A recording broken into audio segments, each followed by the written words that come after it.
ഇത് കേട്ടിട്ട് നാണമുണ്ടോ നിങ്ങൾക്ക് ഈ മന്ത്രിസഭയിൽ ഇരിക്കാൻ? നാണമുണ്ടോ ഈ മന്ത്രിസഭയിൽ ഇരിക്കാൻ?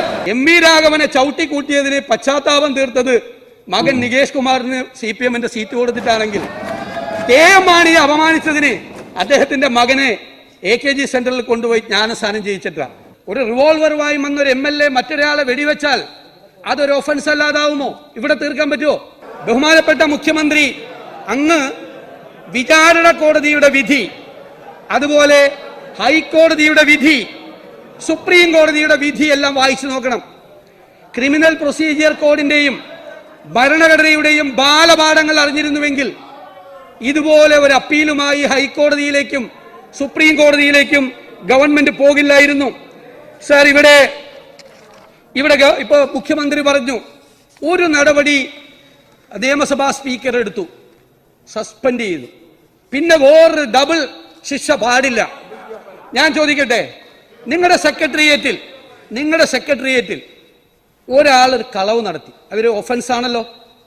അയാളെ പ്രഥമ ദൃഷ്ട്യാ നിങ്ങൾ സസ്പെൻഡ് ചെയ്യും. സെക്രട്ടേറിയറ്റിന്റെ ചീഫ് സെക്രട്ടറി സസ്പെൻഡ് ചെയ്യും. അത് കഴിഞ്ഞിട്ട് അയാൾ ചെയ്ത ക്രിമിനൽ കുറ്റത്തിന് അയാൾ വേറെ വിചാരണയ്ക്ക് വിധേയമാവേണ്ടെന്നാണ് ആ പറഞ്ഞതിന്റെ അർത്ഥം.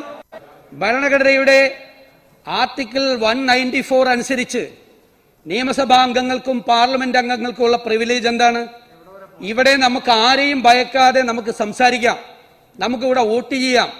ഇവിടെ വോട്ട് ചെയ്തതിന്റെ പേരിൽ, ഇവിടെ സംസാരിച്ചതിന്റെ പേരിൽ നമ്മൾക്കെതിരായിട്ട് ഒരു കേസും ഉണ്ടാകാൻ പാടില്ല എന്നുള്ളൊരു പ്രിവിലേജാണ്. ഞാൻ തന്നെ ഈ വിഷയം സുപ്രീം കോടതിയിൽ പോയപ്പോൾ ചോദിച്ചു, ഇവിടെ ഒരു ഒഫൻസ് കമ്മിറ്റ് ചെയ്താലോ, ഒരു MLA വേറൊരു MLA കുത്തിക്കൊന്നാലോ ഇവിടെ പ്രിവിലേജ് കിട്ടുമോ? അത് തന്നെയാണ് സുപ്രീം കോടതി ചോദിച്ചത്. ഒരു റിവോൾവറുമായി വന്നൊരു MLA മറ്റൊരാളെ വെടിവെച്ചാൽ അതൊരു ഒഫൻസ് അല്ലാതാവുമോ? ഇവിടെ തീർക്കാൻ പറ്റുമോ?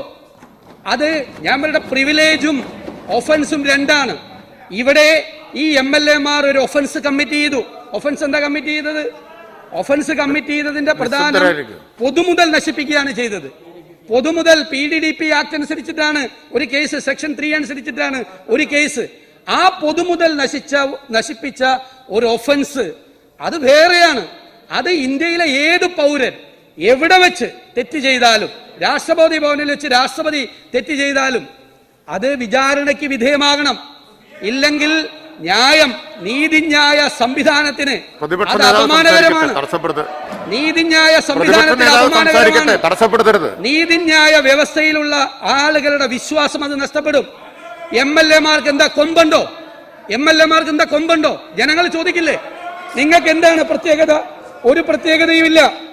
ഇവിടെ അതിലെ പൊതുമുതൽ നശിപ്പിച്ചതിനാണ് കേസ്. അതിലെ കുറ്റവാളികളെ രക്ഷിക്കാൻ നിങ്ങൾ എന്താ ചെയ്തത്?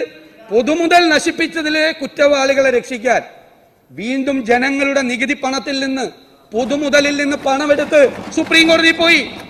നിങ്ങൾ ഈ സുപ്രീം കോടതിയിൽ അഭിഭാഷകർക്കൊക്കെ ഈ കുറ്റവാളികളെ രക്ഷിക്കാൻ, ക്രിമിനൽ കുറ്റം ചെയ്ത ആളുകളെ രക്ഷിക്കാൻ, പൊതുമുതൽ നശിപ്പിച്ച ആളുകളെ രക്ഷിക്കാൻ വീണ്ടും പൊതുമുതലെടുത്ത് നിങ്ങൾ സുപ്രീം കോടതിയിൽ പോയി. സത്യത്തിൽ നിങ്ങളുടെ പാർട്ടിയാണ് ആ പൈസ അടയ്ക്കേണ്ടത്, സർക്കാരിൽ നിന്ന് അടയ്ക്കാൻ പാടില്ല.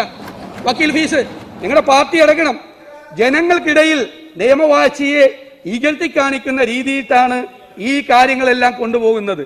സാർ, ഇവിടെ തെളിവുകളുടെ പോരായ്മ സുപ്രീം കോടതിയിൽ വാദിച്ച എന്റെ ഓർമ്മയിൽ ലോകത്ത് ഇത്രമാത്രം സാക്ഷികൾ ഉണ്ടായിട്ടൊരു കേസില്ല. കാരണം ഇത് ലൈവ് ടെലികാസ്റ്റ് കാണുകയാണ്. ലോകത്തിലെ മുഴുവൻ മലയാളികളും ലൈവ് ടെലികാസ്റ്റ് എല്ലാവരും കണ്ട ഒരു കേസിൽ തെളിവുകളില്ല എന്ന് സുപ്രീം കോടതിയിൽ വാദിച്ചു. സാർ, ഇവിടെ സുപ്രീം കോടതിയിൽ ആദ്യം നിങ്ങൾ ഈ കാരണം എന്താ പറഞ്ഞത്? ഇത് അഴിമതിക്കെതിരായ സമരമാണ്, KM മാണി എന്ന ധനകാര്യ മന്ത്രിക്കെതിരായിട്ടുള്ള സമരമാണ്. ആ ധനകാര്യ മന്ത്രിയെ ബജറ്റ് അവതരിപ്പിക്കാതിരിക്കാൻ വേണ്ടി നടത്തിയ സമരമാണ്. അതുകൊണ്ട് അതിന് ഇളവ് തരണം എന്നാണ് പറഞ്ഞത്. പിന്നീട് കേരള കോൺഗ്രസ് അതിൽ പ്രതിഷേധം പ്രകടിപ്പിച്ചപ്പോൾ അത് മാറ്റി പറഞ്ഞു. ഇവിടെ ഇത് അവതരിപ്പിച്ച PT തോമസ് ഇവിടെ വളരെ വിശദമായി സൂചിപ്പിച്ചു. ഉമ്മൻചാണ്ടി വേണമെങ്കിൽ ബജറ്റ് അവതരിപ്പിച്ചോളാൻ ഒത്തുതീർപ്പ് നിർദ്ദേശം വെച്ച നിങ്ങൾ എങ്ങനെയാണ് അത് UDF-നെതിരായ സമരമാക്കി മാറ്റുന്നത്? ഇവിടെ VS അച്യുതാനന്ദൻ, അന്നത്തെ പ്രതിപക്ഷ നേതാവ്, ഈ കസേരയിൽ ഇരുന്നു കൊണ്ട് പ്രതിപക്ഷ നേതാവ് പറയുന്നതാണല്ലോ പ്രതിപക്ഷത്തിന്റെ പോളിസി എന്ന് പറയുന്നത്. അല്ലെ, പ്രതിപക്ഷത്തിന്റെ പോളിസി എന്ന് പറയുന്നത് കെടാത്ത തീയും ചാകാത്ത പുഴുവും ഉള്ള നരകത്തെക്കുറിച്ചാണ് അദ്ദേഹം കെ എം മാണിയെ ബൈബിൾ വാചകം പറഞ്ഞ് ഓർമ്മിപ്പിച്ചത്. പിന്നീട് ഒരു പ്രസംഗം ശ്രീ അച്യുതാനന്ദൻ സാർ ബാർക്കോഴ ബാർക്കോഴ കോഴമാണി കോഴമാണി അഴിമതി മന്ത്രിസഭ എന്ന് കേട്ടു തുടങ്ങിയിട്ട് നാളുകൾ എത്രയായി. കോഴ വാങ്ങിയതും സ്വന്തം കീശ വീർപ്പിച്ചതും ശ്രീ കെ എം മാണിയാണെങ്കിലും ഇതിന്റെ നാണക്കേട് കേരളം ഒന്നടങ്കമാണ് നേരിടുന്നത്. ശ്രീ കെ എം മാണിക്ക് ഇതിൽ വലിയ നാണമൊന്നും തോന്നുന്നുണ്ടാവില്ല. കാരണം ശ്രീ കെ എം മാണി കഴിഞ്ഞ 50 കൊല്ലമായി നടത്തിക്കൊണ്ടിരിക്കുന്ന കാര്യം ഇത്തവണയും ആഘോഷപൂർവ്വം നടത്തുകയാണ് ചെയ്തിരുന്നത്. പണ്ട് ഇതൊന്നും ആരും അറിഞ്ഞിരുന്നില്ല. ഇപ്പോൾ ജനങ്ങൾ തിരിച്ചറിയുകയും മാണിയുടെ കള്ളം വെളിച്ചത്താവുകയും ചെയ്തു. സാർ, രണ്ടാമത്തെ അടിയന്തര പ്രമേയത്തിൽ അദ്ദേഹം പറയുകയാണ്, സാർ കോഴ വാങ്ങിയ മാണി, കോഴപ്പണം എണ്ണാൻ സ്വന്തമായി യന്ത്രം വീട്ടിൽ സൂക്ഷിച്ചിരിക്കുന്ന മാണി, ബജറ്റ് വിറ്റ് കാശാക്കുന്ന മാണി, ഇത്രയും കൊള്ളരുതായ്മകൾ കൊണ്ട് മുഖം വികൃതമായ ശ്രീ കെ എം മാണിയെ ബജറ്റ് അവതരിപ്പിക്കാൻ ഞങ്ങൾ സമ്മതിക്കില്ല. ഈ നാടിന്റെ മാനം അപ്പാടെ വിറ്റുതുലച്ച് നാണക്കേടിന്റെ ഇരിക്കപ്പണ്ടമായ മാണിയെ കൊണ്ട് തന്നെ ബജറ്റ് അവതരിപ്പിക്കണമെന്ന് എന്താണ് മിസ്റ്റർ ഉമ്മൻചാണ്ടി നിങ്ങൾക്ക് ഇത്ര വാശി? ഇത് കേട്ടിട്ട് നാണമുണ്ടോ നിങ്ങൾക്ക് ഈ മന്ത്രിസഭയിൽ ഇരിക്കാൻ? നാണമുണ്ടോ ഈ മന്ത്രിസഭയിൽ ഇരിക്കാൻ? നിങ്ങളെ കെ എം മാണിയെ കുറിച്ച് പറഞ്ഞതാ സാർ. ഇപ്പോൾ നിങ്ങളെ ചേർത്ത് പിടിച്ചിരിക്കുന്നു. ഞാൻ നിങ്ങളെ വിനയപൂർവ്വം ഓർമ്മപ്പെടുത്തുന്നു. ഈ ചേർത്ത് പിടിച്ചിരിക്കുന്നത് ഇത് ധൃതരാഷ്ട്ര ആലിംഗനമാണ്. നിങ്ങൾ മനസ്സിലാക്കണം. നിങ്ങളുടെ നേതാവിനെ കുറിച്ച് ഈ കേരളത്തിൽ ആരെങ്കിലും, ഈ പ്രതിപക്ഷം, ഈ CPM നേതാക്കന്മാർ പറഞ്ഞതുപോലെ ഈ കെ എം മാണിയെ കുറിച്ച് ലോകത്ത് ആരെങ്കിലും പറഞ്ഞിട്ടുണ്ടോ? ബഹുമാനപ്പെട്ട മുഖ്യമന്ത്രി ഇന്ത്യയിലെ എല്ലാ സംസ്ഥാനങ്ങളിലും നടന്ന അക്രമ സംഭവങ്ങളെ കുറിച്ച് നിയമസഭയുടെ പറഞ്ഞു. ഒരു കാര്യം വിട്ടുപോയി. ശ്രീ MV രാഘവനെ ഇവിടെ ഇട്ട് വലിച്ചിട്ട് ചവിട്ടിയിട്ടുണ്ട്, നിലത്തിട്ട് ചവിട്ടി കൂട്ടിയിട്ടുണ്ട്. MV രാഘവനെ ചവിട്ടി കൂട്ടിയതിന് പശ്ചാത്താപം തീർത്തത് മകൻ നികേഷ് കുമാറിന് CPM-ന്റെ സീറ്റ് കൊടുത്തിട്ടാണെങ്കിൽ കെ എം മാണിയെ അപമാനിച്ചതിന് അദ്ദേഹത്തിന്റെ മകനെ AKG സെന്ററിൽ കൊണ്ടുപോയി ജ്ഞാനസ്നാനം ചെയ്യിച്ചിട്ടാ. നിങ്ങൾ വലിയ രാഷ്ട്രീയമൊന്നും ഞങ്ങളോട് പറയല്ലേ, ഇങ്ങനെയൊന്നും രാഷ്ട്രീയമൊന്നും ഞങ്ങളെ പഠിപ്പിക്കല്ലേ. നിങ്ങൾ ഈ ഇന്ത്യയിൽ UP നിയമസഭയിലും ബീഹാർ നിയമസഭയിലും തർക്കം നടന്നതിനെക്കുറിച്ചും അടി നടന്നതിനെക്കുറിച്ചും മുഖ്യമന്ത്രി ഇവിടെ ഒന്ന് പ്രസംഗിക്കുക. UP നിയമസഭയും തമിഴ്നാട് നിയമസഭയുമാണോ കേരളത്തിലെ നിയമസഭ? നമ്മൾ അഭിമാനത്തോടെ പറയുന്ന നമ്മുടെ നിയമസഭ. ഇവിടെ PT തോമസ് പറഞ്ഞില്ലേ, ഇതൊരു കറുത്ത വെള്ളിയാഴ്ച. ആ കറുത്ത വെള്ളിയാഴ്ചയെ നിങ്ങൾ ന്യായീകരിക്കുകയാണ് ഇപ്പോഴും. ഇവിടെ മനസ്സിലാക്കേണ്ടത് ഒരു മന്ത്രി പ്രതിക്കൂട്ടിൽ നിൽക്കുകയാണ് ഇനി വിചാരണ കോടതി. ഈ സംസ്ഥാന മന്ത്രിസഭയിലെ മന്ത്രി. ഇത് ഉദാത്തമായ നമ്മുടെ ജനാധിപത്യ ബോധത്തിനും നമ്മുടെ കീഴ്വഴക്കങ്ങൾക്കും ചേർന്നതല്ല. ഈ സംസ്ഥാനത്തിന്റെ കീഴ്വഴക്കങ്ങൾക്ക് ചേർന്നതല്ല.